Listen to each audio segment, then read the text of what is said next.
ভারত সেবাশ্রম সংঘ থেকে কালিয়াগঞ্জের বিজেপি প্রার্থী উৎপল মহারাজকে বহিষ্কারের চিঠি হাতিয়ার করে নির্বাচন ময়দানে নেমে পড়ল তৃণমূল। ফেসবুকের মতো জনপ্রিয় সামাজিক মাধ্যমে উৎপল মহারাজকে বহিষ্কার করার এই চিঠি পোস্ট করেছেন তৃণমূল প্রার্থী নিতাই বৈশ্য। যদিও সংঘের চিঠি হাতিয়ার করে তৃণমূলের প্রচারকে গুরুত্ব দিতেই নারাজ উৎপল মহারাজ। এই ইস্যুতে উৎপল মহারাজ শুক্রবার দিন বিকেলে সুকান্ত মোড়ের বিজেপির শহর মণ্ডল কার্যালয়ে সাংবাদিক সম্মেলন করে বলেন, ভারত সেবাশ্রম সংঘ একটি সেবামূলক, আধ্যাত্মিক, অরাজনৈতিক প্রতিষ্ঠান। ভারত সেবাশ্রমে থেকে প্রত্যক্ষ রাজনীতি করা যায় না, এটাই সংঘের নিয়ম। আমি ব্যক্তিগত সিদ্ধান্ত নিয়েই প্রত্যক্ষ রাজনীতিতে এসেছি। আমার এই সিদ্ধান্ত সম্পর্কে স্বামীজিদের অবগত করে 17 মার্চ ইমেল মারফত ভারত সেবাশ্রম সংঘের ইস্তফাপত্র পাঠিয়ে দিয়েছি। তাই এ নিয়ে নতুন কিছু বলার নেই। ভারত সেবাশ্রম কী কারণে সোশ্যাল মিডিয়ায় পোস্ট করেছে তারাই বলতে পারবে। কালিয়াগঞ্জ থেকে অনুপ জয়সওয়ালের রিপোর্ট, বিগ নিউজ বাংলা। আজকে কি ব্যাপারে সাংবাদিক সম্মেলন? না, আমরা দেখলাম যে একটি সোশ্যাল মিডিয়া পোস্ট যে ভারত সেবাশ্রম সংঘের পক্ষ থেকে করা হয়েছে যে উৎপল মহারাজকে ভারত সেবাশ্রম সংঘ বহিষ্কার করেছে, এবং সেই পোস্টটিকে ঘিরে আমাদের কালিয়াগঞ্জ বিধানসভার টিএমসির যিনি পদপ্রার্থী এবং তার দল সেটাকে নিয়ে ফায়দা তোলার চেষ্টা করছে।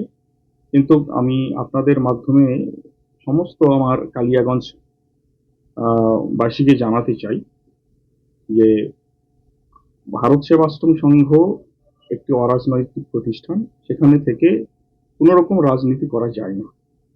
যেহেতু আমি প্রত্যক্ষ রাজনীতির সঙ্গে যুক্ত হয়েছি, তাই আমি 16 তারিখে প্রেস মিট করে আমি সবাইকে বলেছিলাম যে আমি আমার একটি ব্যক্তিগত সিদ্ধান্ত, আমি ভারত সেবাশ্রম সংঘের সমস্ত সদস্য পদ এবং দায়িত্ব থেকে অব্যাহতি নিচ্ছি।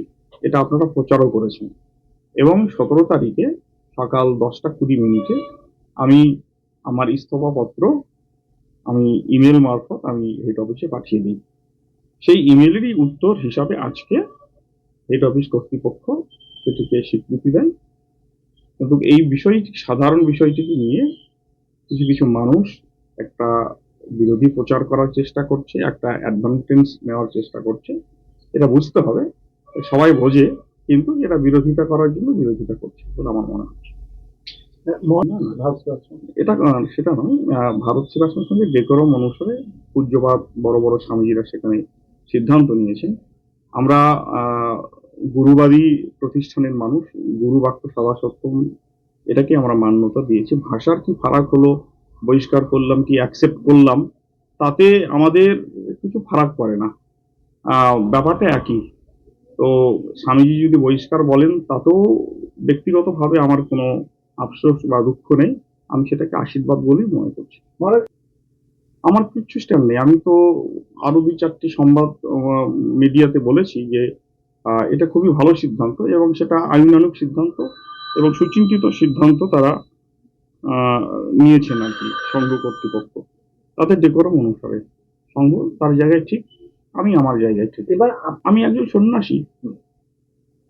ভারত সেবাশ্রম সংঘ সন্ন্যাসীদের নিয়ম রয়েছে, শুধু ভারত সেবাশ্রম সংঘ বলে নয়, যে কোনো অর্গানাইজেশনের সন্ন্যাসী সেই অর্গানাইজেশনের যদি রুলস রেগুলেশন না মানে, তাহলে সেই প্রতিষ্ঠান তাকে পানিশমেন্ট দিতে পারে, তাকে বহিষ্কার করতে পারে বা অন্যান্য কিছু শাস্তিমূলক ব্যবস্থা করতে পারে।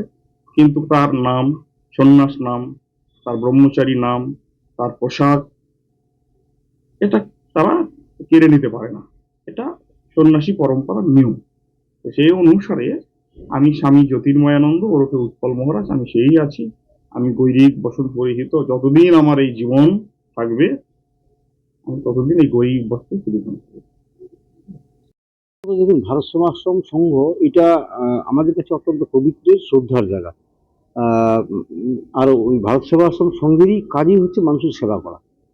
সেখানে কোনো যদি সন্ন্যাসী সন্ন্যাস যখন নেন তখন সমস্ত কিছু ত্যাগ করেন, ভোগ বিলাস আশা সব কিছু ত্যাগ করে তারা হচ্ছে মানুষের সেবায় নিয়োজিত হয়ে যান। এবং সেখানে থেকে কোনো যদি সন্ন্যাসী বা সাধু ব্যক্তি, সন্ত ব্যক্তি যদি ভোগ বিলাসী আবার লিপ্ত হয়ে যায় বা অসৎ কোনো কর্মে বা কোনো রকম নতুন মোহে পড়ে যায়, তাহলে তো নিশ্চিতভাবে সেখান থেকে কাউকে না কাউকে বের করে দিয়ে, এবার যে কোনো মানুষ করলে সেটা বের করে দেয়। এটা ভারত সেবাশ্রম সঙ্গে একদম ইয়ের মধ্যেই আছে, আমি আমার যেটুকু জানি আর কি। তো সেরকমই কিছু নিশ্চিত হয়েছে, নাহলে আজকে উনাকে ওখান থেকে বের করে দিবে কেন? তো তো এটা অত্যন্ত নিন্দনীয় জিনিস। মানে একজন প্রার্থী তিনি দাঁড়িয়েছেন একটা পার্টির হয়ে, তাকে ভারত সেবা আশ্রমের মতো একটা প্রতিষ্ঠান মানে বের করে দিতে হয়, সাসপেন্ড করে দিতে হয়। তো এটা সত্যি মানে আমাদের কাছে সত্যি একটা লজ্জার।